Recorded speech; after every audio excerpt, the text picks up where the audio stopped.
கொங்கனாபுரம் அடுத்த மோரிவளவு வாணிக்குட்டை பகுதியில் இன்று கரும்பு வயலின் மேல் சென்ற மின்கம்பியில் ஏற்பட்ட மின்கசிவால் தீப்பற்றி கரும்பு தோட்டம் முழுவதும் தீக்கிரையானது. சேலம் மாவட்டம் கொங்கனாபுரம் அடுத்த மோரிவளவு வாணிக்குட்டை பகுதியில் குறும்பப்பட்டியைச் சேர்ந்த செல்லக்கவுண்டர் மகன் நல்லா கவுண்டருக்கு 1 ஏக்கர் கரும்பு தோட்டம் உள்ளது. இன்று பிப்ரவரி 16ஆம் தேதி மதியம் 12:20 மணியளவில் கரும்பு தோட்டத்தில் கரும்பு வெட்டும் தொழிலாளர்கள் கரும்பை வெட்டி லாரியில் ஏற்றி கொண்டிருந்தனர். அப்போது கரும்பு தோட்டத்தின் மேல் பகுதியில் சென்ற மின்கம்பியில் உராய்வு ஏற்பட்டு தீப்பொறி கரும்பு வயலில் விழுந்தது. கரும்பு வயலில் தீப்பொறி விழுந்ததால் தீப்பற்றி கரும்பு வயல் முழுவதும் தீ பரவியது.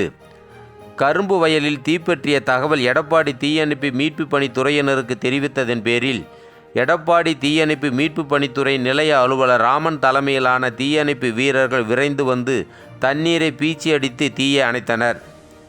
கரும்பு வயல் முழுவதும் தீ பற்றியதால் 1 ஏக்கர் கரும்பு முழுவதும் சேதமானது. தகவல் அறிந்த கொங்கனாபுரம் போலீசார் சம்பவ இடம் சென்று விசாரித்து வருகிறார்கள்.